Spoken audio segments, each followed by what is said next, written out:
Emily Carter had already lost everything that once defined her life. After years of struggling to keep her small antique shop open while caring for her late mother, debt finally caught up with her. With nothing left to sell except the old pocket watch her father had carried every day of his life, she made the hardest decision she'd ever faced. She sold the last possession she owned, paid off her final debt, and disappeared to a forgotten harbor town where no one knew her name. There, she did something that made the entire town laugh. Instead of renting a room or looking for steady work, she spent her last $100 on a collapsing rope factory everyone else believed was nothing more than rotten wood and broken memories. The locals called her desperate. Some called her foolish. They said the building would cost more to tear down than it was worth. Emily almost believed them until her very first night inside, when a hollow sound echoed beneath the factory floor, leading her to a hidden space that had remained untouched for generations. What she found there would uncover a forgotten chapter of American harbor history that someone had worked very hard to erase. But before we open that hidden room together, I'd love to know where you're listening from and what time it is where you are right now. Leave a comment below so I can say hello to you. And if you're enjoying these stories about forgotten history, hidden legacies, and ordinary people who change the world, please take a moment to subscribe to the channel. I truly appreciate your support. Now, let's discover what was hidden beneath the old rope factory floor. The antique shop had never been large, but to Emily Carter it had once felt like proof that quiet, honest work could build a meaningful life. For nearly 15 years, she had restored worn furniture, repaired clocks, cataloged family heirlooms, and listened patiently as customers shared stories attached to objects most people would have overlooked. Every sale mattered. Yet over the last 3 years, the balance had shifted. Medical appointments for her mother became more frequent, prescriptions grew more expensive, repairs to the aging shop were postponed. Emily never regretted choosing her mother over the business. But after the funeral, there were bills she simply could not ignore. The savings account disappeared first. Then the inventory was sold piece by piece. Shelves that had once displayed polished lamps and hand-carved boxes slowly emptied until the storefront echoed every time someone opened the door. On the final afternoon, the landlord accepted the keys with genuine sympathy. "I wish things had turned out differently," he said. Emily smiled politely because she no longer had enough strength to explain that she wished for exactly the same thing. One debt still remained. It was not enormous compared with what many people faced, but it was the last obstacle preventing her from walking away without owing anyone another dollar. She returned to the small apartment above the closed shop and placed a faded wooden box on the kitchen table. Inside rested the only possession she had refused to sell through every difficult month. It was her father's silver pocket watch. The case was scratched from decades of use, and the initials J.C. had nearly worn smooth beneath his thumb. As a little girl, she had loved listening to its steady ticking while he repaired fishing nets in the evenings. Before he died, he had pressed the watch into her hand and told her that time was valuable only when it was spent helping people. She had carried those words with her long after the watch stopped working. Emily turned it over one last time before walking to the antique dealer across town. The elderly owner examined it carefully without speaking. After several minutes, he closed the cover with unusual gentleness. "It deserves someone who understands what it is," he said quietly. Emily nodded. "I hope they do." The money from the sale was just enough. Before sunset, she stood inside the local bank and paid the final balance listed under her name. The clerk stamped the receipt, smiled, and slid it across the counter. "You're debt-free." Emily folded the paper and placed it inside her coat pocket. The words should have felt like victory. Instead, they felt strangely empty. She had nothing left except a small suitcase, a backpack of clothes, and a road map her mother had marked years earlier with places they had always hoped to visit together. One circle surrounded the name Greyhaven, a harbor town along the coast. Her mother had once clipped a newspaper article describing its old waterfront and historic rope factory, saying they should drive there someday just to see it before it disappeared forever. They never made the trip. The following morning, Emily packed everything she owned into her aging hatchback and left the city before sunrise. She drove for hours through quiet highways bordered by forests and farmland until the smell of salt drifted through the open window. Greyhaven appeared gradually beyond the hills, its weathered docks stretching into calm blue water. Fishing boats rocked gently against their moorings while gulls circled above the harbor. The town looked older than she expected. Built from brick warehouses, narrow streets, and wooden buildings that had survived generations of storms. It was beautiful in the understated way that only places shaped by honest labor could be. Emily stopped beside the waterfront to read a bulletin board covered with community notices. One faded poster announced a county property auction taking place that afternoon. Curious more than hopeful, she followed handwritten signs toward an open lot where a handful of local residents gathered around several neglected buildings scheduled for sale. Most buyers seemed interested in storage sheds or vacant land.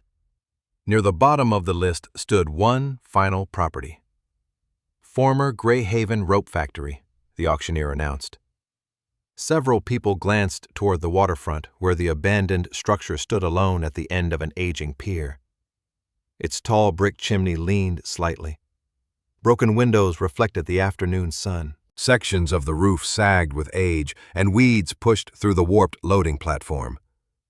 "Starting bid," the auctioneer called. $100. Silence answered him.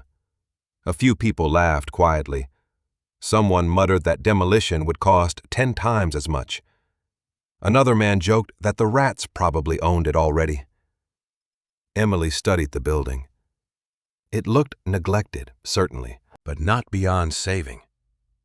More importantly, it offered something she had not possessed in months. A place that could become her own, beginning instead of another temporary ending. She raised her hand. The auctioneer looked surprised. $100! No one answered. He called twice more before lowering the gavel. Sold! Several onlookers shook their heads as paperwork changed hands. An older fisherman smiled kindly but with obvious disbelief. "Miss, you could have bought yourself a decent used car for that." Another woman laughed. "You'll spend your first winter chasing rainwater through that roof." Emily accepted the weathered keys anyway. She thanked the clerk, folded the deed into her backpack, and walked toward the rope factory as evening settled over the harbor. The heavy front door resisted before opening with a long groan. Dust floated through beams of fading sunlight. Broken coils of rope still hung from rusted hooks along the walls. Massive wooden wheels once used to twist thick strands of hemp stood frozen beneath layers of cobwebs. The building smelled of salt, old timber, and forgotten years.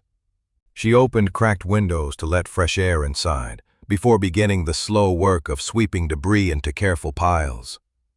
Every cleared section revealed another reminder that countless hands had once labored here every day. Worn workbenches remained lined against one wall. Empty shelves stretched across another.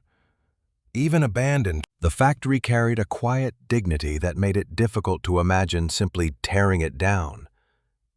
Darkness settled outside before Emily finally leaned on the broom to rest.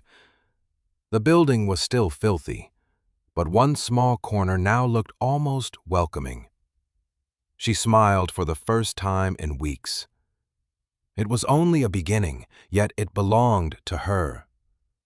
Carrying the broom toward the center of the main floor, she took another step when the wooden boards beneath her feet answered with a deep, unmistakable hollow sound that echoed through the empty rope factory. Emily barely moved as the hollow sound lingered beneath her feet. She stepped backward, then forward again, pressing her weight carefully against the same floorboards. The deep echo returned, different from the solid creaks throughout the rest of the factory. She crouched and brushed away years of dust with her hand, revealing wide pine planks worn smooth by generations of workers. There were no visible seams or handles, only old nail heads darkened with age. She tapped the boards with the wooden end of the broom. The center answered with the same empty resonance. Whatever lay beneath had survived unnoticed for a very long time. She considered prying the boards open herself, but one glance around the deteriorating building convinced her otherwise. Several roof beams needed attention. The windows barely closed properly, and she knew almost nothing about repairing old industrial structures. If she damaged the floor carelessly, she might cause part of it to collapse. As tempting as the mystery felt, practical decisions had kept her alive through difficult years. She covered the spot with the broom and a small wooden crate so she would remember its location in the morning. The next day began with sunlight spilling across the harbor and the sharp scent of salt carried inland by a cool breeze. Emily spent the first hours sweeping debris from the entrance and removing broken boards that had already fallen free. A fisherman walking past recommended someone named Jack Sullivan. "Best carpenter in Greyhaven," he said. "Worked on boats, warehouses, and half the old homes around here. If anybody understands this building, it's Jack." Emily thanked him and followed his directions to a modest workshop overlooking the marina. Jack Sullivan looked to be in his late 60s, broad-shouldered despite his age, with weathered hands that carried the marks of decades spent shaping wood. He listened quietly as Emily explained the condition of the rope factory and mentioned the unusual hollow sound beneath part of the floor. "Bought that old place, did you?" he asked with a faint smile. "Folks have been wondering who was brave enough." Emily laughed softly. "Brave wasn't exactly what they called me yesterday." Jack picked up his toolbox. "No, probably wasn't." By mid-morning, they stood inside the factory together. Jack inspected the beams first, checking each support with practiced movements before finally kneeling over the section Emily had marked. He tapped several boards with the handle of his hammer, listening more than looking. After a few moments, he nodded. "You're right. There's empty space underneath." "Can we open it?" Emily asked. Carefully, he examined the edges until he found a row of unusually placed nails hidden beneath old dirt. These weren't installed with the rest of the floor. Somebody closed this intentionally, working slowly to preserve the aging wood. Jack removed each nail without splitting the planks. Emily helped lift the heavy section aside. Beneath it appeared a narrow wooden staircase descending into darkness. Cool, dry air drifted upward, carrying the faint scent of cedar instead of mildew. Jack raised an eyebrow. "That's unexpected." Emily looked down the hidden stairs. "Do you think it's safe to—" He picked up a lantern from his truck before answering. "Only one way to find out." They descended carefully, each step creaking beneath their weight. The staircase led into a surprisingly well-preserved storage room built beneath the factory floor. Thick cedar walls surrounded the chamber, and despite decades of abandonment, everything remained remarkably dry. Dust covered every surface, but moisture had somehow never reached the room. Wooden shelves lined 3 walls from floor to ceiling. Most held neatly stacked coils of rope in dozens of sizes, each wrapped with faded paper labels. Some samples were no thicker than string, while others measured several inches across, their fibers still tightly twisted despite their age. Jack ran one hand lightly across a coil. "Quality work," he murmured. "Whoever made these knew exactly what they were doing." Emily moved slowly through the chamber, overwhelmed less by the objects themselves than by the sense that the room had simply been waiting. Nothing appeared scattered or abandoned in panic. Everything had been organized with deliberate care before the door above was sealed. At the far end of the chamber stood several sturdy wooden crates stacked neatly beside a long work table. Each crate carried the same circular stamp burned into its lid. A heavy rope formed the outer ring. At the center rested an old harbor anchor crossed behind a coiled line. Around the edge were faint letters almost hidden beneath dust. Emily brushed one clean enough to read. Greyhaven Harbor Supply Office. Jack looked genuinely surprised. Official harbor property. Before either of them could speculate further, footsteps echoed across the factory floor above. A woman's voice called down through the opening. "Hello? Is anyone here?" Emily climbed halfway up the stairs and found a woman standing near the entrance, carrying several library books beneath one arm. She introduced herself as Grace Nolan, the town librarian. "One of the fishermen mentioned someone finally bought the rope factory," she explained. "I brought a few local history books in case they might help while you're restoring the place." Emily thanked her and mentioned the hidden room. Grace hesitated only a moment before carefully following them downstairs. Her attention immediately settled on the stamped crates. She stepped closer, brushing years of dust from the burned emblem with obvious familiarity. "I've seen this seal before," she said quietly. "Where?" Emily asked. "In old harbor documents preserved at the library. This wasn't a commercial shipping mark. It was the official seal used by the Greyhaven Harbor Supply Office." Jack glanced around the hidden chamber. Then why would government records be hidden beneath a rope factory? Grace slowly shook her head. "I don't know." She examined the nearest crate more closely. The iron hinges were rusted but intact, and a faded inventory label had almost disappeared beneath grime. Only a few words remained visible. Supply records. Emily felt a quiet excitement replace her earlier exhaustion. She had purchased the factory simply hoping for shelter and a chance to rebuild her life. Instead, she now stood inside a forgotten room that appeared untouched for generations. Jack fetched a pry bar while Grace carefully photographed the seal before disturbing anything further. "If these are historical records," Grace said, "we need to open them carefully." Emily rested both hands on the weathered lid. "Let's find out why someone hid them." Jack eased the pry bar beneath the first crate's edge. The old nails resisted for a moment before finally releasing with a dry crack. Together they lifted the heavy lid. Inside, wrapped neatly in protective cloth, lay dozens of thick, leather-bound ledgers.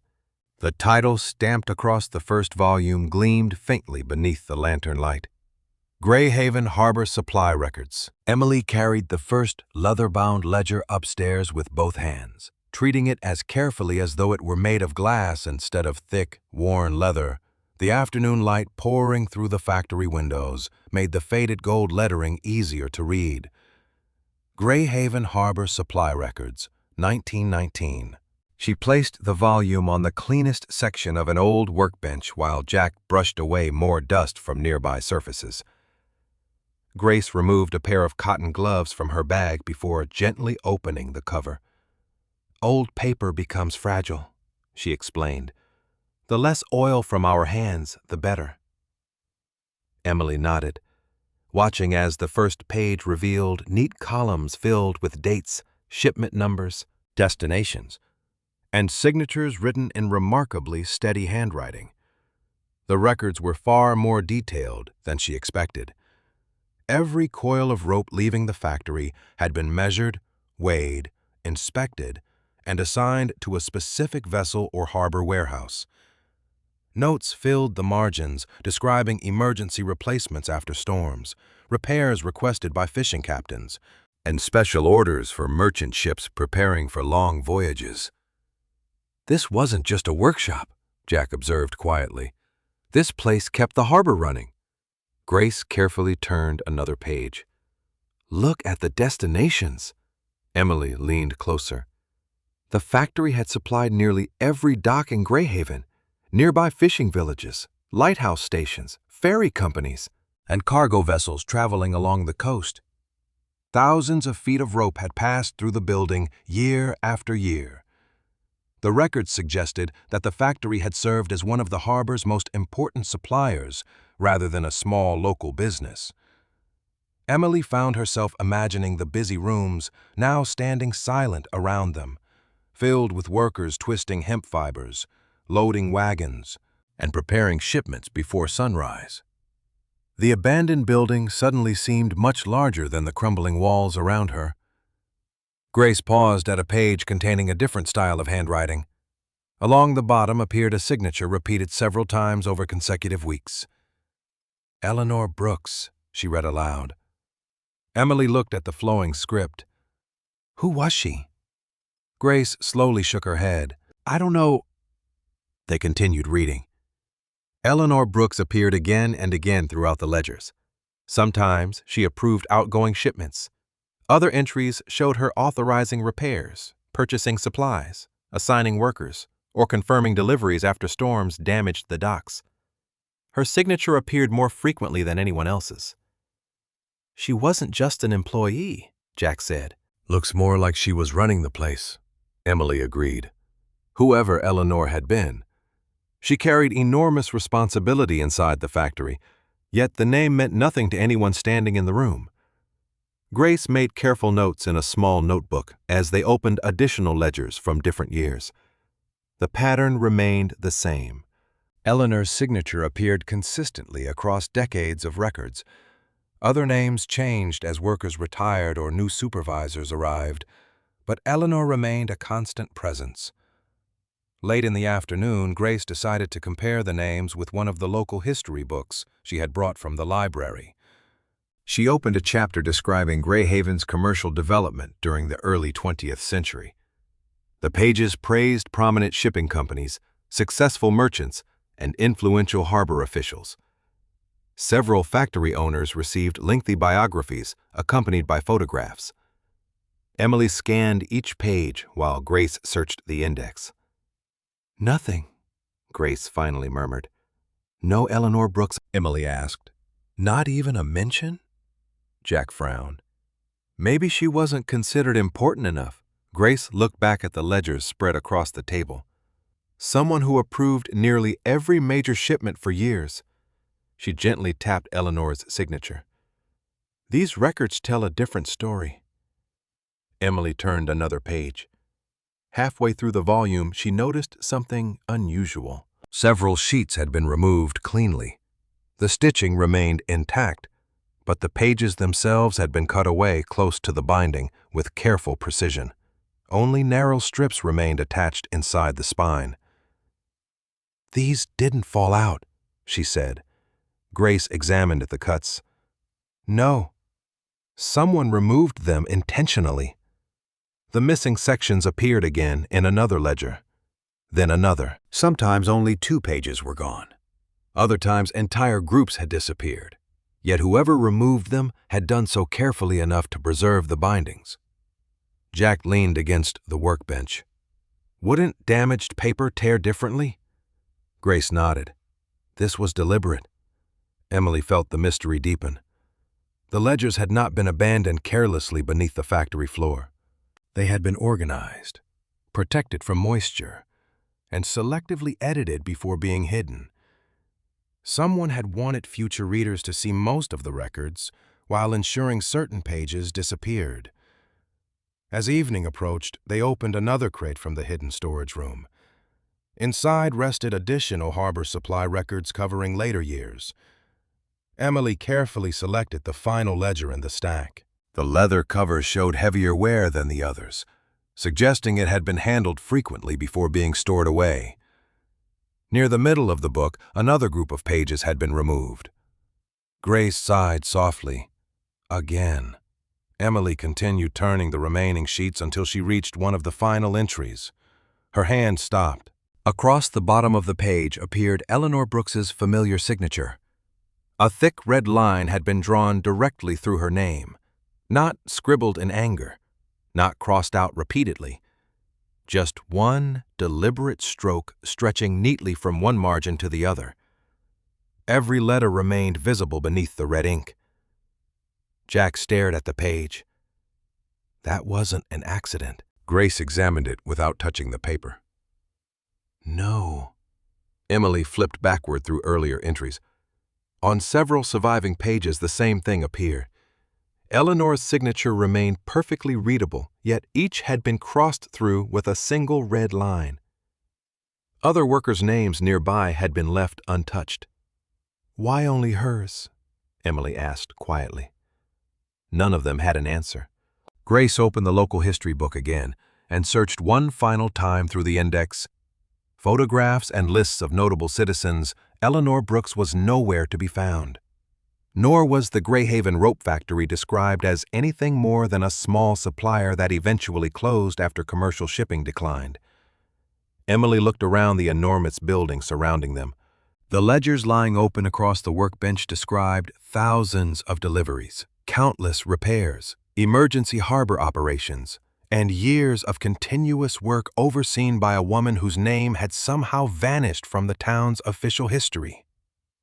The silence inside the factory felt different now. It no longer seemed like an abandoned workplace. It felt like a place patiently waiting for someone willing to notice what had been left out. Grace closed the history book slowly. If these records are accurate, she said, then Greyhaven's official history doesn't simply overlook this factory. She rested one gloved hand beside Eleanor Brooks's crossed-out signature. It leaves out the person who appears to have held it together. The following morning, sunlight streamed through the tall factory windows as Emily and Grace spread the harbor supply records across the cleaned workbench in careful chronological order. Jack had already begun replacing several loose floorboards near the entrance, his hammer rising and falling with a steady rhythm that somehow made the old building feel alive again. Every few minutes he paused to glance toward the growing collection of ledgers, curiosity never far from his mind. Grace compared the shipping records against notes from the local history books she had borrowed from the library. The differences became impossible to ignore. Official publications described Greyhaven's harbor as the achievement of successful shipping merchants, warehouse owners, and influential businessmen whose investments supposedly transformed the waterfront into a thriving commercial center. Yet every harbor supply record told another story. Day after day, year after year, the rope factory supplied nearly every vessel entering or leaving the harbor. Emergency deliveries during storms, replacement rigging after accidents, rope for lighthouse maintenance, fishing fleets, ferry companies, rescue boats, cargo ships, and dock repairs all passed through the same workshop. Emily looked across the quiet factory surrounding them. "Without this place," she said softly, "half the harbor couldn't have operated." Grace nodded. Possibly more than half. She opened another ledger documenting a severe autumn storm. Several pages listed emergency shipments delivered through the night as broken mooring lines snapped under violent winds. Beside nearly every entry appeared Eleanor Brooks's signature approving immediate release of supplies before payment could even be arranged. Grace smiled faintly. She wasn't waiting for paperwork while ships were sinking. Jack stopped working long enough to study the pages. Sounds like someone who understood responsibility. Emily noticed another detail hidden among the shipment entries. Many workers signing inspection reports or inventory counts carried women's names.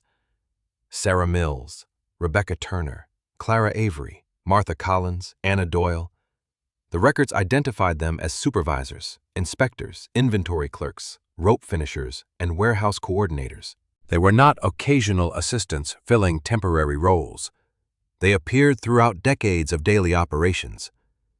Grace reached for one of her history books again, turning to the chapter describing Greyhaven's commercial growth. "Listen to this," she said, before reading aloud. "The harbor's expansion succeeded through the vision and leadership of prominent shipping merchants, whose businesses supplied the materials necessary for maritime commerce." She closed the book gently.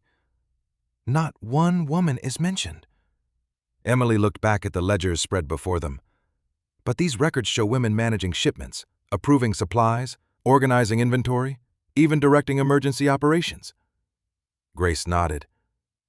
History remembered who owned businesses. These records remember who actually kept them running.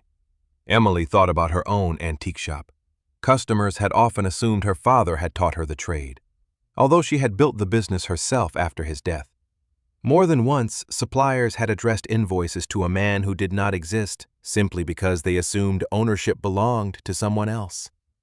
Compared with Eleanor Brooks, Emily's frustration suddenly seemed small. Eleanor had apparently managed one of the harbor's most important operations, yet official history barely acknowledged the factory itself. Before they could continue, footsteps echoed across the entrance. A neatly dressed man carrying a leather briefcase paused inside the doorway.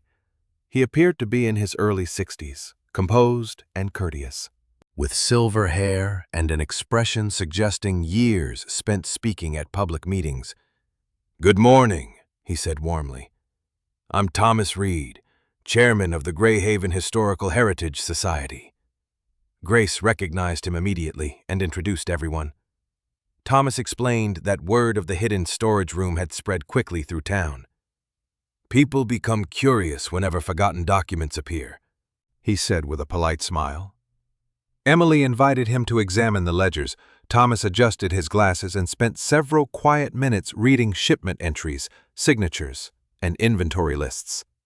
His professional calm slowly shifted toward genuine surprise when he reached Eleanor Brooks's repeatedly crossed-out name. He remained silent much longer than before. Finally, he closed the ledger carefully. "These are extraordinary," he admitted. Emily noticed that he chose his words carefully. "Have you ever seen records like these?" Thomas hesitated. "Not complete records, no." Grace exchanged a quick glance with Emily. The answer seemed truthful, yet somehow incomplete. Thomas rested one hand lightly against the leather cover. "The Historical Heritage Society has climate-controlled archives and professional conservation equipment. Documents of this importance should be preserved under proper conditions." Emily understood the practical value of what he was saying.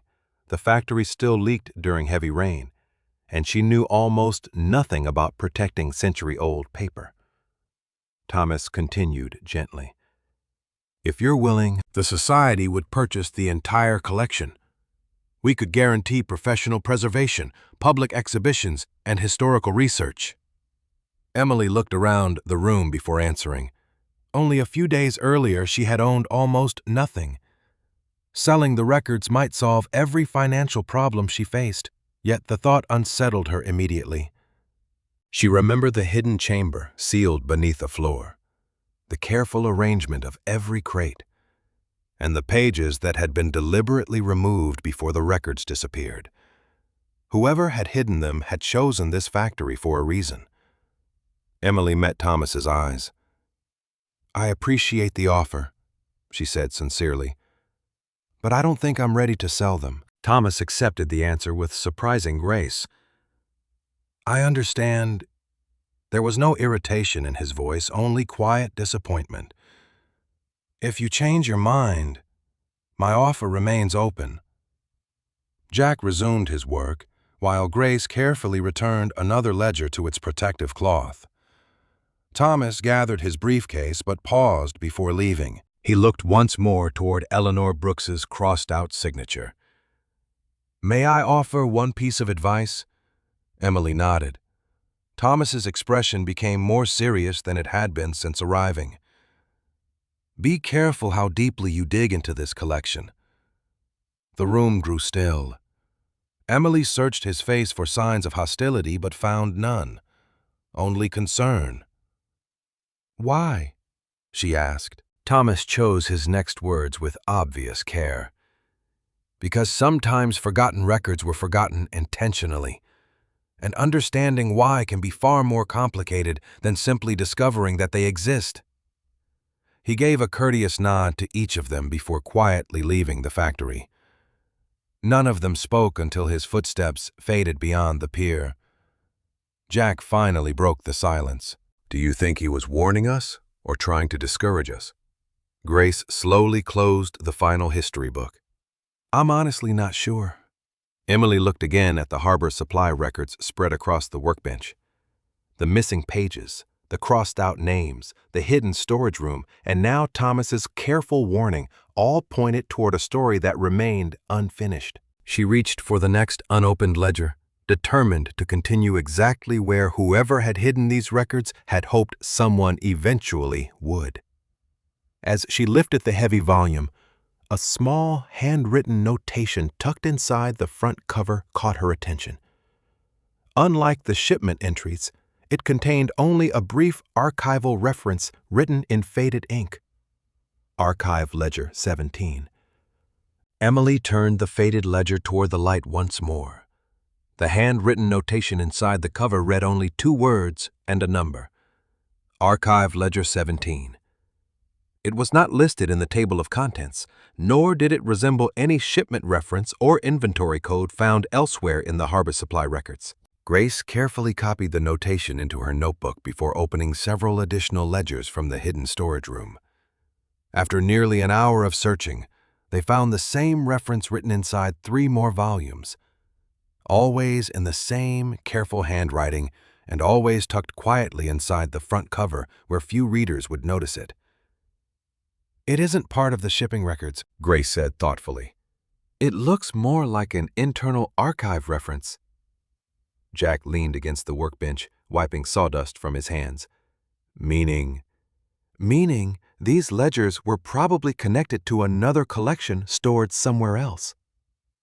Emily looked around the old rope factory.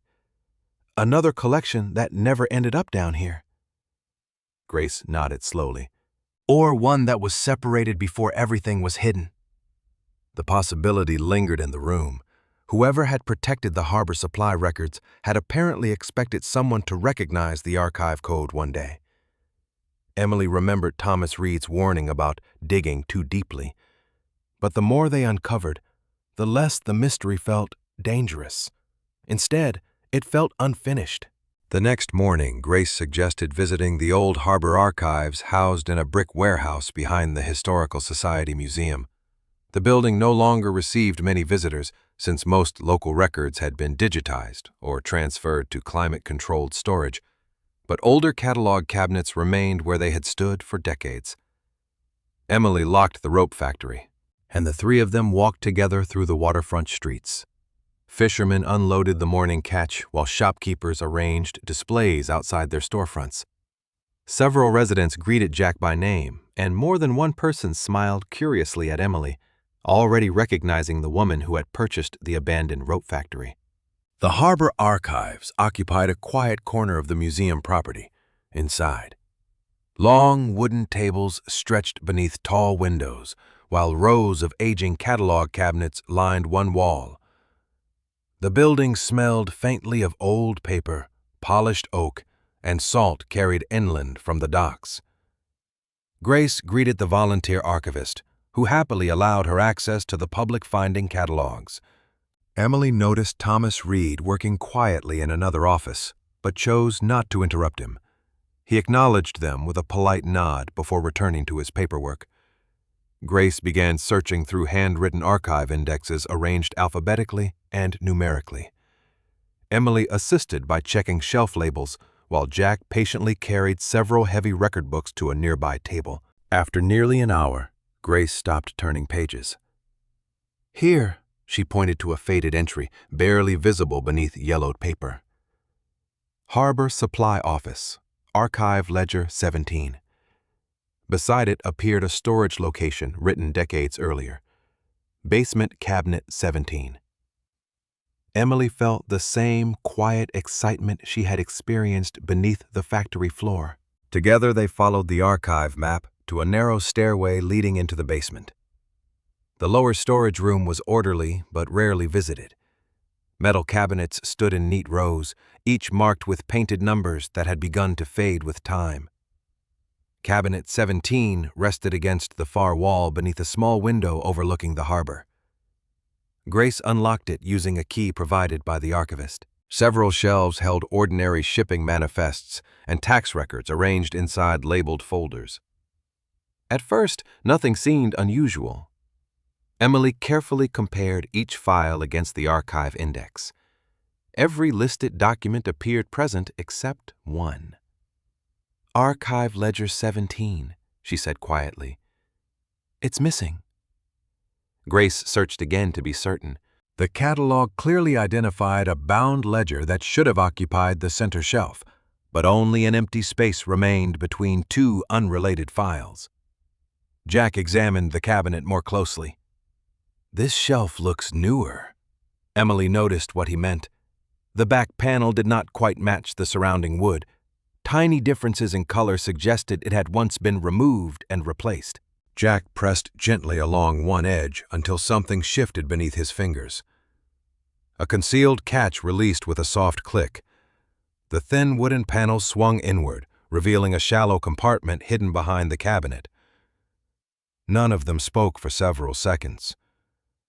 Inside rested a flat bundle wrapped in oilcloth, protected from dust and moisture.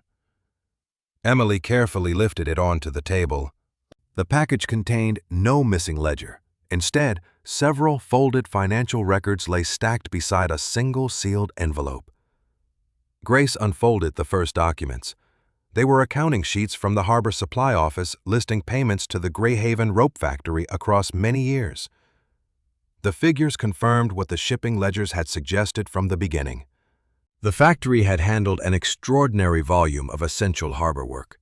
During major storms, emergency supply orders increased dramatically, and Eleanor Brooks repeatedly authorized shipments before reimbursement arrived. These accounts matched the delivery records almost perfectly, Grace said. Someone wanted to preserve financial proof as well. Emily nodded. Numbers were difficult to dismiss.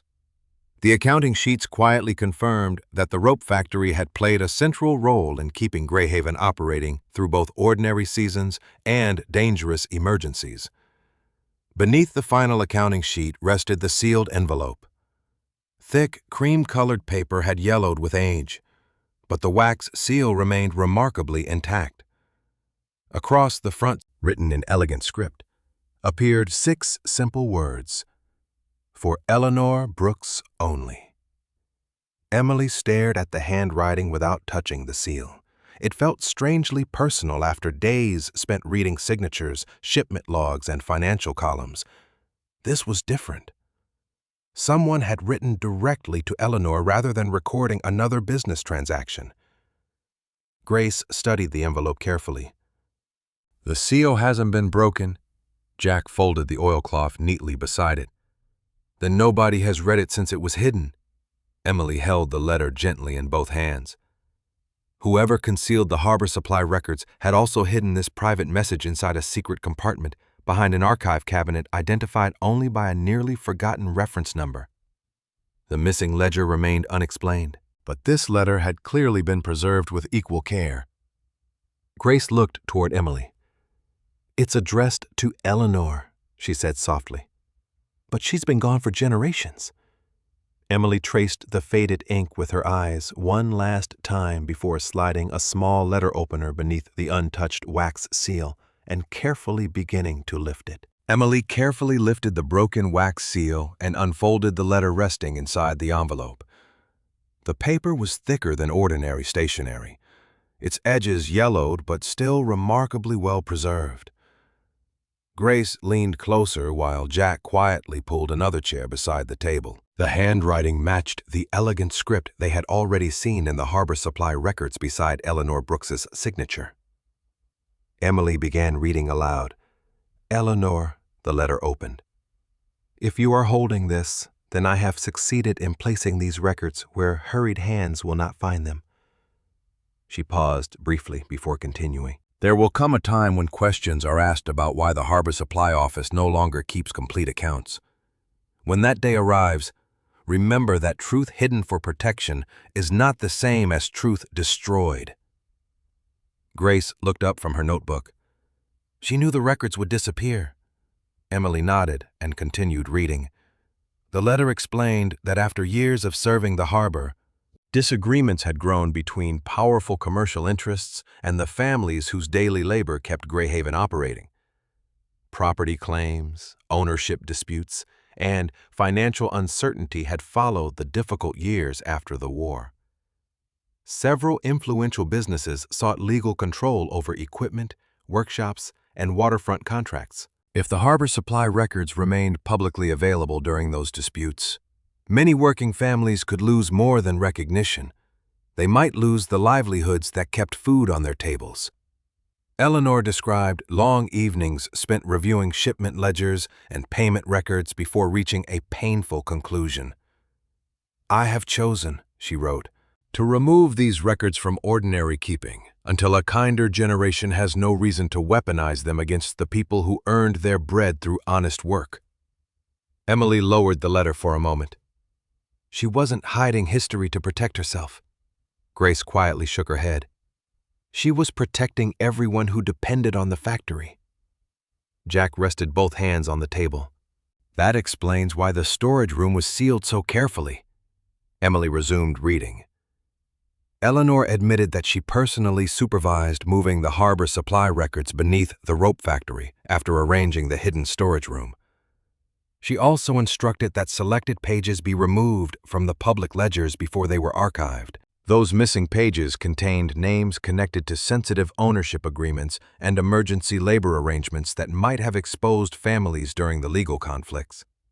"If future generations judge me," Eleanor wrote, "let them judge me for choosing living neighbors over public praise." Emily felt a quiet weight settle over the room. Until now, they had assumed someone else had erased Eleanor from history. Instead, she had willingly stepped away from public recognition while preserving the evidence needed to restore the truth someday. Grace pointed toward one of the harbor supply ledgers lying open nearby. "The red line through her name." Emily looked at the crossed-out signature. The letter answered that mystery as well. Eleanor explained that she had instructed clerks to strike her name from official copies whenever possible. "No single person should become the story," she wrote. "If removing my name keeps attention away from those whose homes depend upon these records remaining hidden, then let my name disappear first." Jack slowly exhaled. She crossed herself out. Grace's eyes remained fixed on the page. She chose it. Emily turned to the final section of the letter. Eleanor acknowledged that history might eventually become incomplete because of her decision, but she trusted that careful records hidden in safe places would one day allow honest people to rebuild what had been forgotten. "Do not search first for praise," the letter advised. "Search first for proof. Numbers endure where memories fail." Grace immediately unfolded the accounting sheets they had discovered behind the cabinet. For the next several hours, she compared payment totals against the harbor supply records spread across the table. Emily assisted by reading shipment dates aloud while Jack organized the ledgers in chronological order. The financial records matched the surviving shipment books with remarkable precision. Whenever storms damaged ships or harbor equipment, emergency rope deliveries increased exactly as Eleanor's accounts described. Payments recorded by the Harbor Supply Office confirmed that the rope factory had served nearly every essential operation along the waterfront. Grace looked up from her calculations. The official history says several merchant companies supplied most of Greyhaven's harbor equipment. She tapped the accounting sheets. These figures prove otherwise. The rope factory handled the overwhelming majority of emergency supply work. Emily remembered the history books that barely mentioned the building where they now sat. "The records don't just tell a different story," she said quietly. "They prove it," Grace nodded. "Exactly." Inside one folded section of the letter, Emily found a small piece of carefully drawn paper. It was not another financial record. It was a simple hand-drawn map of the waterfront as it had existed decades earlier. Several familiar buildings appeared beside the docks, but one structure had been marked with a small rope emblem. Beneath it, Eleanor had written only 4 words: "Original Cable Storehouse." Jack studied the drawing. That building isn't here anymore. Grace looked thoughtfully toward the harbor, visible through the basement window. Not above ground. Emily traced the faded lines with one finger. The map identified an older warehouse standing near the original commercial pier before later expansion changed the shoreline. A short note beneath the drawing completed Eleanor's instructions. There rests the complete harbor supply records. Together with those documents, I dared not leave elsewhere. Grace folded the map carefully. This must be where the remaining records were taken. Emily looked back at the letter's closing paragraph. Eleanor ended with neither apology nor regret. Instead, she expressed hope that whoever eventually uncovered the hidden records would understand that preserving people had mattered more than preserving reputations. If you have reached this page, she wrote, then enough years have passed that the truth may finally serve peace instead of conflict. Emily folded the letter slowly before placing it inside a protective sleeve. She felt no anger toward Eleanor for hiding the records, only admiration for the impossible choice she had faced. The harbor supply records beneath the rope factory had preserved part of Greyhaven's history. The accounting sheets had confirmed their accuracy, but Eleanor's own map suggested that the complete story still waited elsewhere. Jack carefully rolled the fragile map and secured it inside a cardboard tube for protection. Grace packed the letter and financial records into archival folders before closing the hidden compartment behind Cabinet 17 exactly as they had found it. Emily slipped the copied map into her notebook and looked toward the harbor beyond the archive windows. Somewhere along that waterfront stood the place Eleanor had trusted with the final collection of records. She closed the notebook gently and looked at Grace and Jack. "Tomorrow," she said, "let's find the original cable storehouse." The following morning, Emily spread Eleanor Brooks's hand-drawn map across the workbench inside the rope factory, while Grace compared it with a modern map of Greyhaven's waterfront. Time had changed the shoreline. New warehouses stood where old docks had once stretched into the harbor, and sections of reclaimed land covered buildings that no longer appeared on any current survey.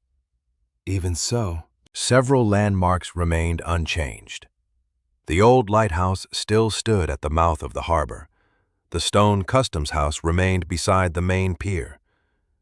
Using those fixed points, Grace carefully traced Eleanor's faded directions until she stopped near a narrow section of waterfront now occupied by an abandoned storage yard. "This should be it," she said quietly. "The original cable storehouse would have stood here before the harbor expanded." Jack folded the modern map. "There's nothing there now except an old brick foundation." Emily rolled Eleanor's map carefully and slipped it into a protective tube. "Let's go." The three walked together along the waterfront beneath a gray morning sky. Fishing boats drifted gently against weathered pilings while gulls circled overhead. As they moved farther from the active docks, the noise of the harbor faded. Weeds pushed through cracked stone walkways where cargo wagons had once traveled every day. Beyond a rusted fence stood the remains of several forgotten buildings, little more than broken walls and scattered foundations left behind after decades of redevelopment. Jack studied the area before pointing toward a low brick structure, partially hidden behind overgrown brush. "That matches the map." Most of the roof had collapsed years earlier, leaving only thick exterior walls standing against the sea wind. A weathered stone lintel still marked what had once been the main entrance. Faint grooves worn into the floor suggested heavy carts had rolled through the building thousands of times. Emily looked around quietly. "This was where everything began." Grace nodded. "Long before the larger warehouses were built." They entered carefully, stepping over loose bricks and fallen timbers. Sunlight filtered through gaps in the broken roof, illuminating patches of moss growing across the old stone floor. At first, nothing appeared unusual. The building looked exactly like countless abandoned industrial sites scattered along forgotten waterfronts. Jack examined the remaining walls while Emily compared their position with Eleanor's map.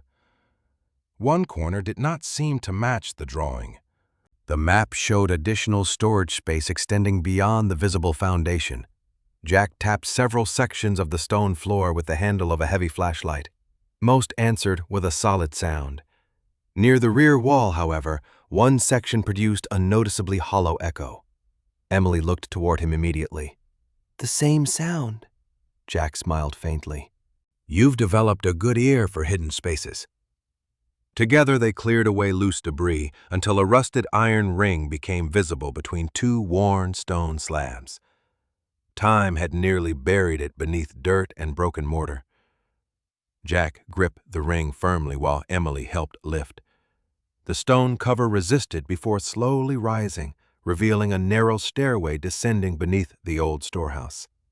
Cool, dry air drifted upward exactly as it had beneath the rope factory.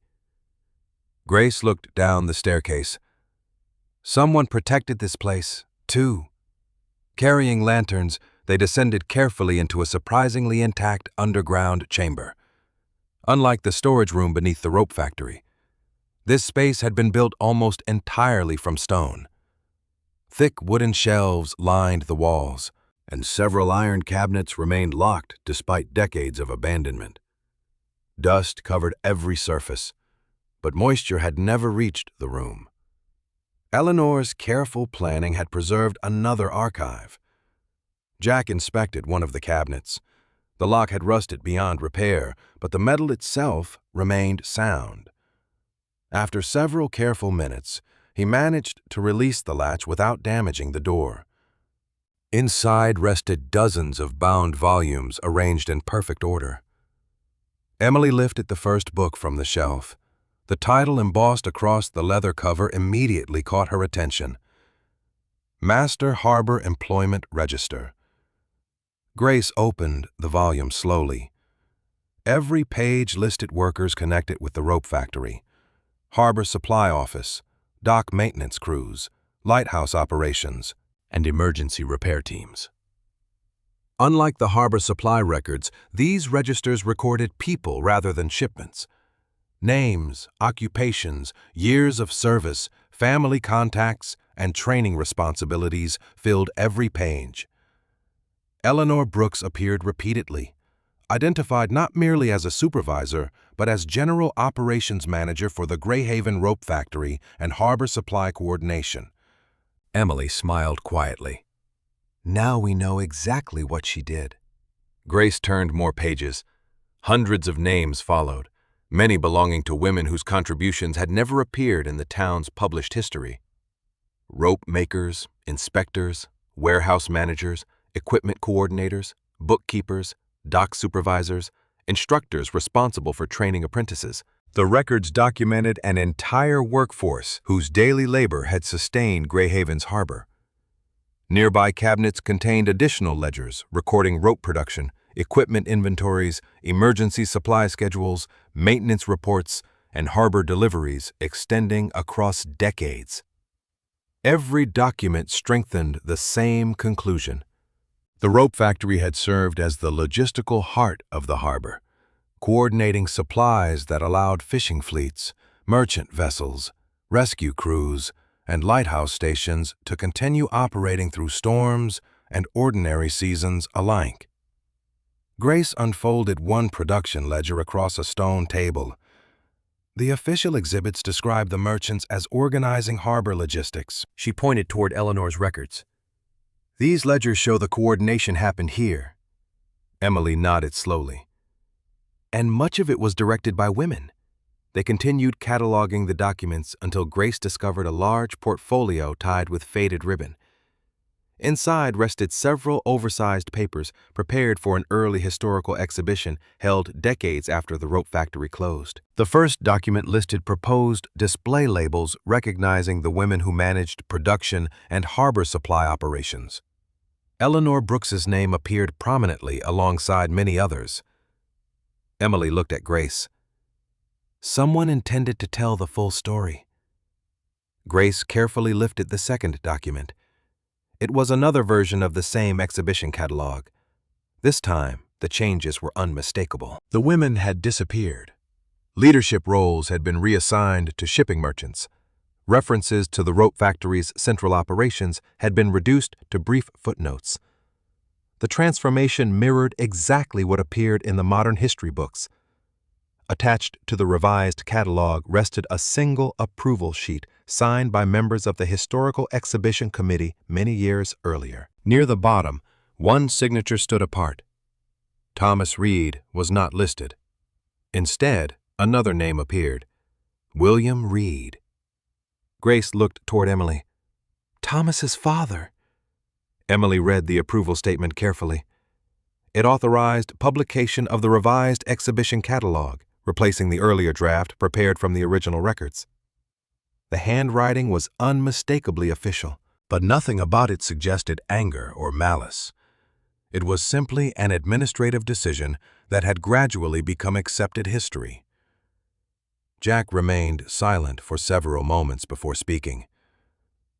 Thomas warned us to be careful. Grace nodded thoughtfully.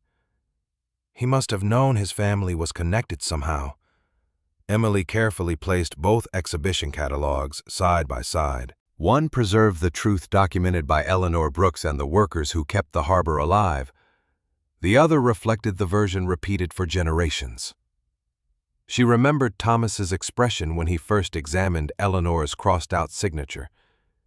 His surprise had seemed genuine, but so had his concern. He had offered to preserve the records, accepted her refusal without argument, and warned her only that forgotten history could be complicated.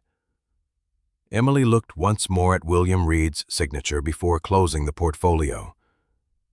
If these records are ever going to become part of Greyhaven's history again, she said quietly, Thomas Reed is the one person who has to explain how long his family knew the truth. Emily laid the two exhibition catalogs side by side on the long workbench inside the rope factory. The original draft credited Eleanor Brooks and the women who had managed production, harbor logistics, inspections, and emergency supply operations. The revised version shifted those responsibilities almost entirely to prominent merchants and shipping companies. Between them rested the approval sheet bearing William Reed's signature. Grace quietly closed the portfolio after photographing every page for preservation. Jack looked toward Emily. Ready? She nodded. Though the question carried more weight than simply walking across town, Thomas Reed had welcomed them politely from the beginning. He had offered to preserve the harbor supply records, never pressured Emily after she refused to sell them, and warned them only to proceed carefully. The documents now demanded an honest conversation. They found Thomas in his office at the Greyhaven Historical Heritage Society, reviewing correspondence beneath shelves lined with local history books. He looked up as they entered and immediately noticed the large archival portfolio in Emily's hands. His expression grew thoughtful before anyone spoke. "You found more," he said quietly. Emily placed the portfolio on the table and opened it carefully. Grace arranged the original exhibition catalog, the revised version, and William Reed's signed approval sheet in front of him. Thomas read each page slowly. No one interrupted. The room remained silent, except for the occasional turning of paper. When he reached his father's signature, he stopped reading altogether. He rested both hands on the desk and looked out the window toward the harbor for several long moments. Finally, he spoke. "I was hoping those documents no longer existed." Emily watched him carefully. "Did you know about them?" Thomas answered without hesitation. "Not these specific copies." He looked back at the approval sheet. "But I knew there had once been an earlier exhibition draft." Grace asked the question quietly. "How long have you known?"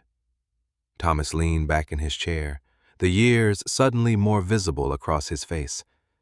"My father told me shortly before he died." He explained that William Reed had served on the committee responsible for organizing one of Greyhaven's first major historical exhibitions decades earlier. During preparations, original harbor records revealed that the rope factory had coordinated much of the waterfront's daily operations.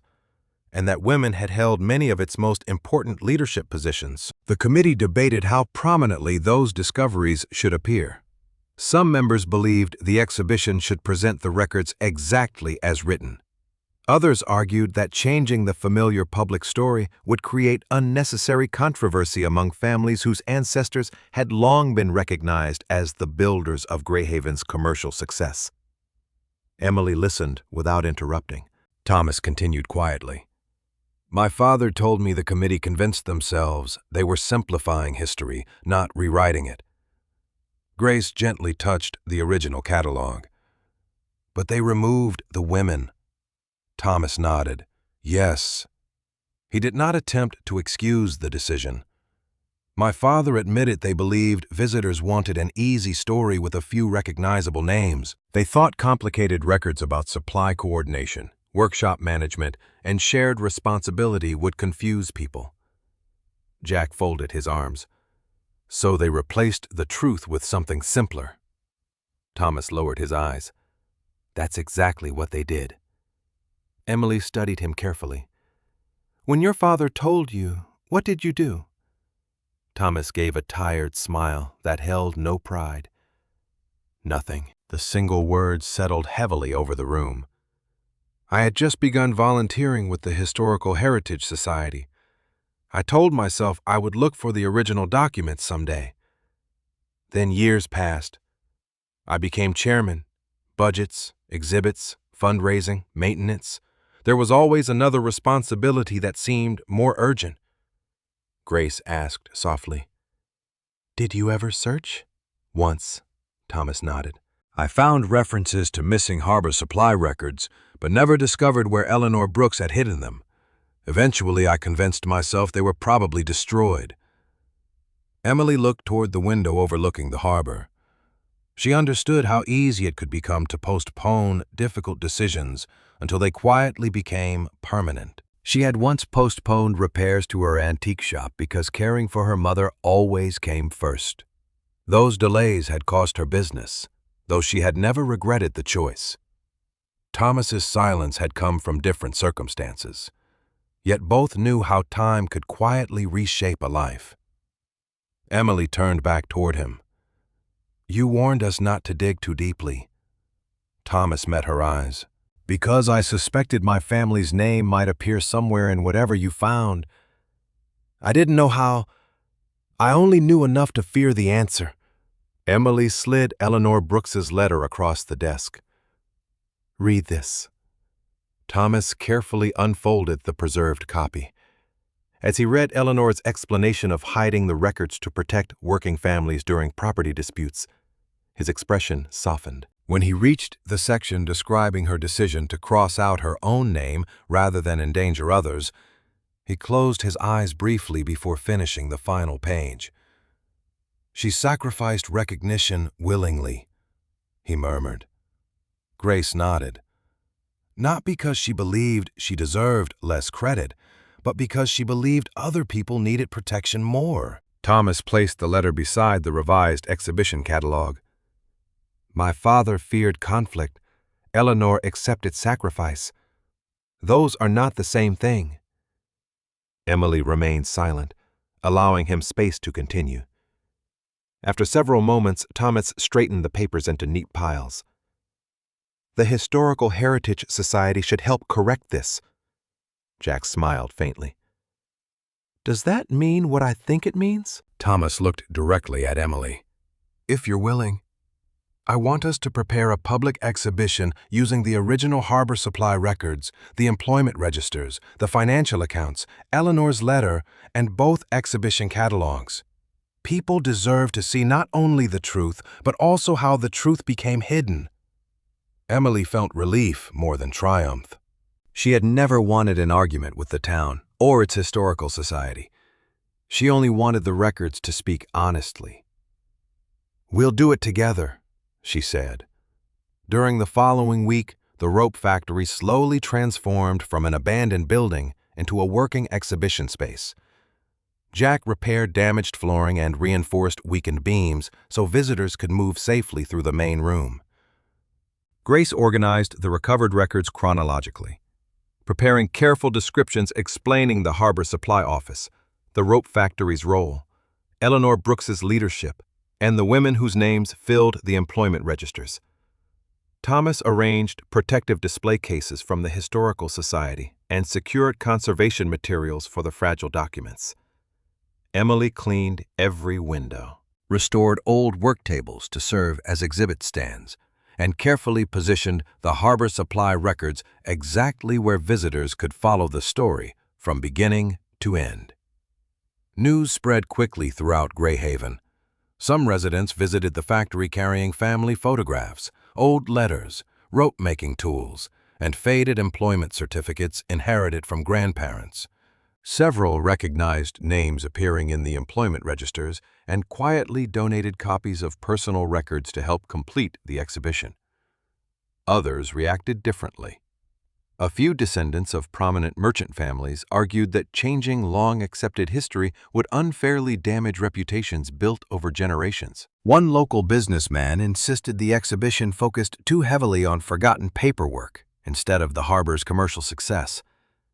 Emily listened politely without arguing. Whenever questions arose, she simply opened the original ledgers and allowed the records to answer for themselves.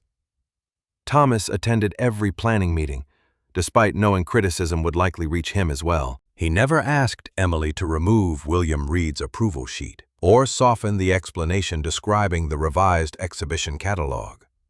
Grace noticed the effort.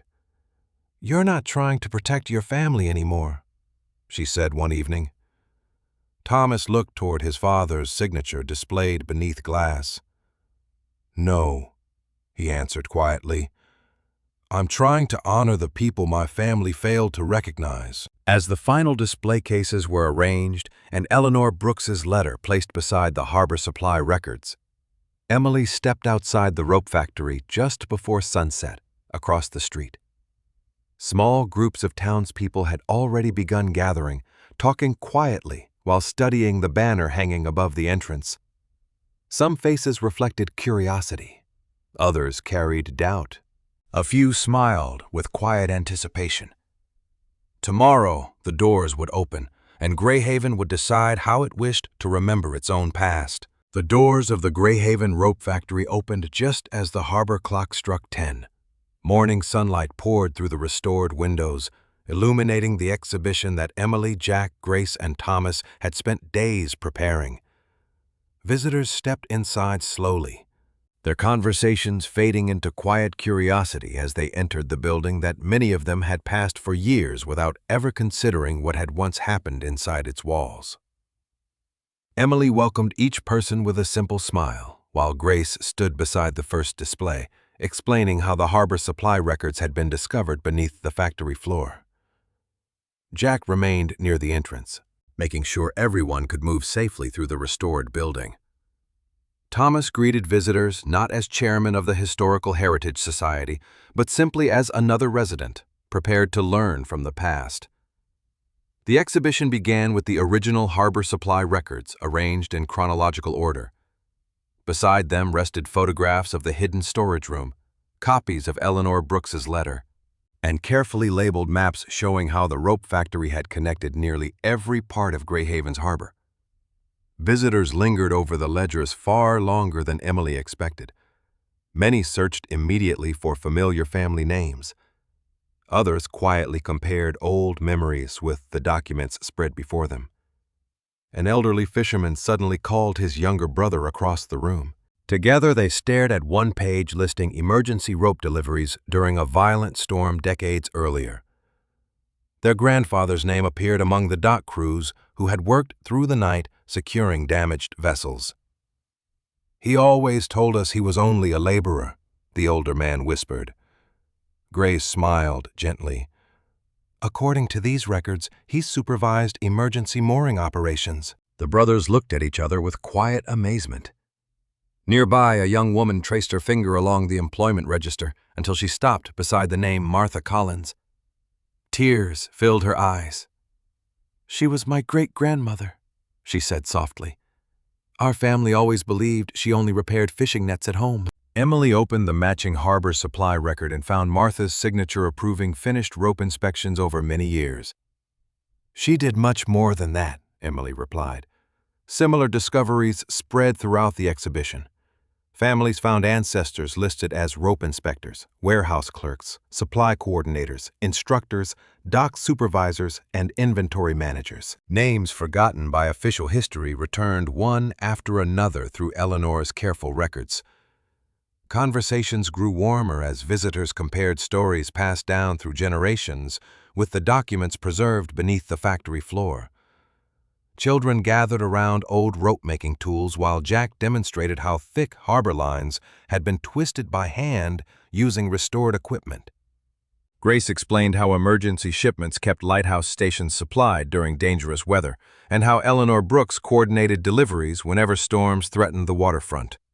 Several residents admitted they had never realized how much of Greyhaven's daily life depended upon the rope factory. Not every conversation came easily. One descendant of a well-known merchant family studied both exhibition catalogs for several minutes before approaching Thomas. "My grandfather always believed our family built this harbor," he said carefully. Thomas answered with quiet honesty, "Your family contributed greatly to Greyhaven's growth. These records simply remind us they were never alone." The visitor looked once more at the original catalog, acknowledging the women who managed harbor operations. After a long silence, he nodded slowly before continuing through the exhibit. Throughout the afternoon, more people arrived, carrying unexpected treasures from attics, closets, and family trunks. One woman brought a faded photograph showing workers standing outside the rope factory after completing a large harbor contract. Grace immediately recognized several faces from the employment register. Another family donated copies of handwritten receipts signed by Eleanor Brooks. A retired boat builder contributed an old rope gauge stamped with the factory's emblem after discovering its purpose from the exhibition. Every donation strengthened the growing connection between official records and family memories. Late in the afternoon, an elderly woman entered carrying a small wooden box wrapped carefully inside a faded blue cloth. Jack recognized her as Margaret Hayes, whose family had lived near the old harbor for generations. She moved slowly through every display before stopping beside the employment register. Grace helped her locate the name, Rose Hayes. The register identified Rose as a senior rope finisher responsible for training younger workers over nearly 20 years. Margaret smiled through tears. "My grandmother always said she worked at the factory." But nobody believed her because the history books never mentioned women doing that kind of work. She carefully opened the small wooden box. Resting inside lay a round brass badge attached to a worn ribbon. The front displayed the familiar rope and anchor emblem found throughout the harbor supply records. Around the edge were engraved the words, "Greyhaven Rope Factory." Emily accepted the badge gently. Turning it over, she found a stamped membership number matching Rose Hayes' employment record exactly. Grace looked up in amazement. "This may be the only surviving factory identification badge." Margaret nodded. "My grandmother told my mother never to throw it away, even if nobody remembered what it meant." Emily carefully placed the badge inside an empty display case beside Eleanor Brooks's letter. "Would you be willing to let others see it?" Margaret smiled. "That's why I brought it." Thomas prepared the donation paperwork himself, thanking Margaret personally before placing the badge among the exhibition's most important artifacts. As evening approached, the final visitors slowly departed. More than 200 names now filled the guest book near the entrance. Tables that had begun the morning nearly empty held family photographs, copied letters, receipts, employment cards, and handwritten stories waiting to be cataloged. Grace laughed softly as she looked at the growing stacks. "We have enough work for months." Jack secured the entrance while Thomas carefully covered the display cases for the night. Margaret Hayes thanked Emily once more before leaving with her family. Silence gradually returned to the old factory. Emily remained behind to straighten several documents that visitors had examined throughout the day. She paused beside the display, holding the newly donated brass badge, grateful that another piece of Greyhaven's forgotten history had finally found its place. As she gently shifted the small display stand to make room for an identification label, one corner caught against the old wooden platform beneath it. The stand rocked unevenly. Emily frowned. Jack had leveled every surface before opening the exhibition. Kneeling beside the platform, she noticed a narrow wooden strip hidden beneath the display base. It did not match the surrounding boards. She called quietly for Jack and Grace before sliding the stand aside. Jack examined the edge with practiced eyes and quickly spotted a tiny, recessed brass catch, almost invisible beneath layers of old varnish. "This wasn't part of the original platform," he murmured. He pressed the catch. A concealed panel released with a soft click. Beneath it rested a small wooden box wrapped carefully in oilcloth. The familiar rope and anchor emblem had been carved into its lid. Emily lifted the surprisingly light box onto the work table, while Grace opened her notebook almost automatically. Jack untied the worn leather straps securing the lid. Inside, protected beneath neatly folded linen, rested a single, leather-bound journal unlike any document they had found before. Time had softened the cover, but the title pressed into the leather remained perfectly readable. Journal of Eleanor Brooks. Emily looked silently at Grace and Jack before resting her hand upon the weathered cover. The harbor supply records had explained how the factory operated. The employment registers had restored forgotten names. Eleanor's letter had revealed why the records had been hidden. But the private journal resting before them promised something different entirely. Emily slowly lifted the cover and prepared to read Eleanor Brooks's own words for the very first time. Emily opened the worn leather journal with careful hands, afraid that even the gentlest movement might damage pages that had survived hidden for generations. The first sheet carried Eleanor Brooks's familiar handwriting, steadier and more personal than the signatures scattered throughout the harbor supply records. At the top, she had written, "Journal of the Greyhaven Rope Factory." Beneath it appeared a single sentence. "If these pages are ever read, then perhaps our work has finally been remembered for what it truly was."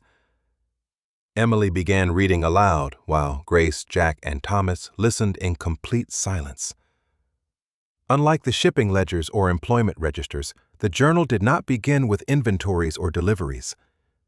Eleanor wrote about people. She described young apprentices learning to twist their first lengths of rope beneath patient instructors. She recorded widows who found steady work after losing husbands at sea, daughters who earned wages to keep family homes together, and older craftsmen who taught difficult skills without asking for recognition. Every page reminded the reader that the rope factory had never been only a business. It had been a place where neighbors protected one another through ordinary work. "The strength of a rope," Emily read softly, "comes not from a single strand, but from many held together with equal care. Our town has always been the same." Grace smiled quietly. She understood exactly what this place meant. Emily turned another page. Folded carefully between two sheets rested several original documents. The first was the founding charter of the Greyhaven Rope Factory Cooperative, signed by every original organizer. It pledged that knowledge would be shared freely among workers, that fair wages would be protected whenever possible, and that no family contributing honest labor would be abandoned during hardship if the factory could help. Jack looked slowly across the old building surrounding them. That explains why so many people stayed here for decades. Beneath the charter lay the complete register of every worker who had ever served at the factory. The names extended far beyond those preserved in the employment ledgers. Apprentices, rope makers, inspectors, warehouse clerks, instructors, dock coordinators, maintenance crews, and emergency volunteers all appeared together with years of service and responsibilities carefully recorded beside each entry. Grace compared several pages against the harbor supply records and smiled with quiet satisfaction. "Nothing is missing," she said. "Every surviving record fits together." Emily carefully unfolded another packet tucked into the journal's back cover. Inside rested the complete harbor supply records inventory prepared by Eleanor herself before hiding the documents. Every ledger, accounting sheet, employment register, emergency report, and shipment book had been listed with its storage location so that whoever found the journal could verify the archive remained complete. Nothing suggested hidden treasure or forgotten wealth. The greatest value had always been the truth contained within the records. Finally, Emily unfolded the last handwritten pages. They formed Eleanor Brooks's final journal entry. The room grew still as Emily began reading. Eleanor explained that many people believed history belonged only to those whose names appeared in newspapers, public speeches, or official ceremonies. She disagreed. "Real history," she wrote, "belonged equally to every person whose quiet work allowed a community to endure." She described her decision to hide the records not as an act of secrecy, but as an act of stewardship. During the years of legal conflict following the war, protecting families mattered more than protecting recognition. "There will come a day," Emily read, "when these papers may safely return.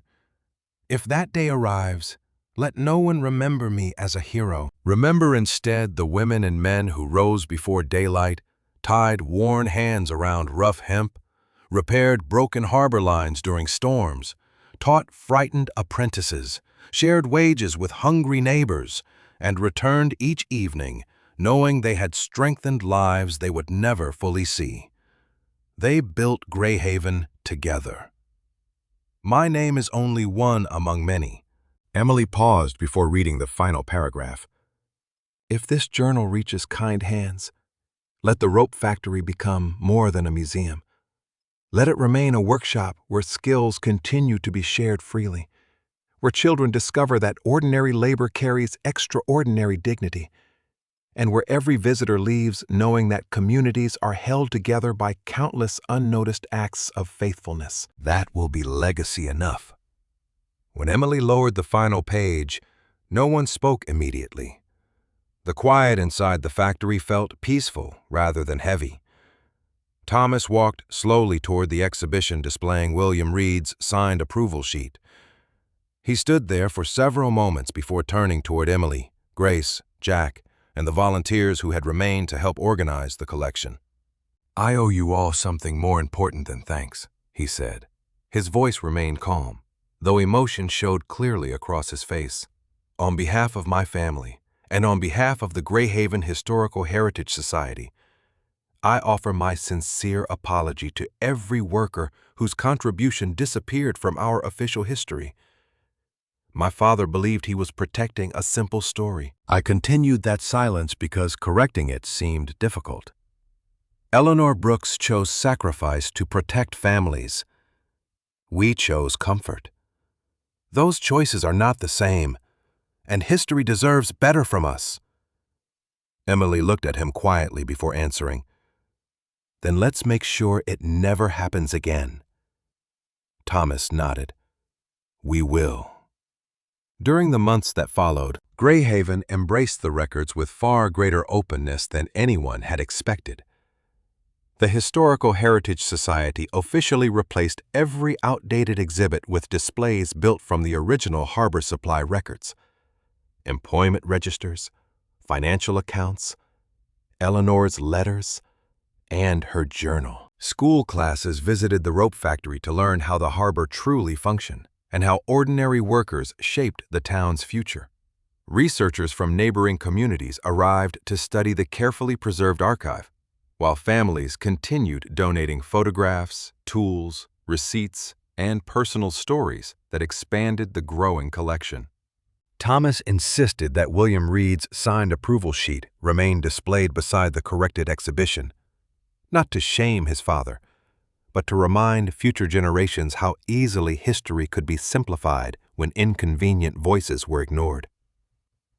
Grace supervised preservation of every recovered document, creating careful catalogs so the records would never again disappear. Jack completed the final structural repairs, strengthening the old building while preserving every visible reminder of its original purpose. The hidden storage room beneath the factory floor remained protected behind glass, so visitors could see where Eleanor had safeguarded the harbor supply records for so many years. The brass factory badge donated by Margaret Hayes rested beside the cooperative charter and the complete worker register, connecting one family's memory to the larger story, now restored. Several months later, the building officially reopened under a new name chosen by the community, the Greyhaven Rope Factory Heritage Museum and Community Workshop. One half preserved the history exactly as Eleanor had hoped.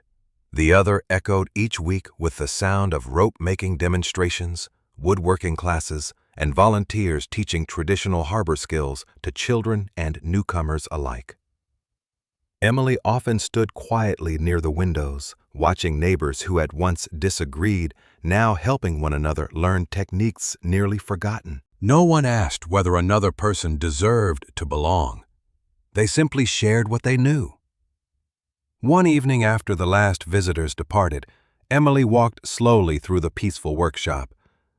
The harbor supply records rested safely inside their display cases.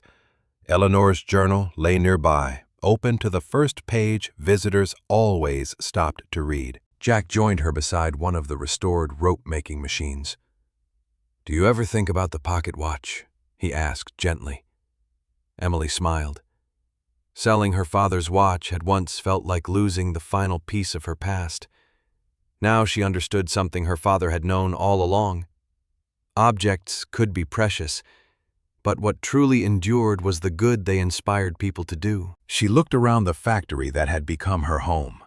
She had arrived in Greyhaven believing she was purchasing nothing more than an abandoned building for $100. Instead, she had inherited the responsibility of returning an entire community's forgotten story to the light. The greatest treasure had never been hidden beneath the floorboards or locked inside old cabinets. It had always been the quiet courage of ordinary people who chose service over recognition, truth over convenience, and generosity over personal reward. As evening sunlight filled the restored rope factory, and the gentle rhythm of new hands learning old skills echoed through the workshop once more, Emily knew that Eleanor Brooks and everyone who had labored beside her had finally received the place they had always deserved within the living history of Greyhaven. Sometimes the greatest discoveries are not treasures hidden beneath old floors or fortunes waiting to be claimed, but forgotten stories that deserve to be remembered. Emily's journey teaches us that losing everything does not always mean reaching the end. It can become the beginning of a purpose we never imagined. By choosing honesty over convenience, patience over bitterness, and compassion over personal gain, she helped restore the voices of ordinary people whose quiet work held an entire community together. Eleanor Brooks reminds us that true leadership is often measured not by recognition, but by the sacrifices we make so others can live with dignity and hope. History is strongest when it belongs to everyone who helped build it, not just those whose names were easiest to remember. May we never overlook the countless hands that shape our communities in silence. And may we always have the courage to protect the truth, honor those who came before us, and leave behind a legacy of kindness that, like the strongest rope, is woven from many lives joined together.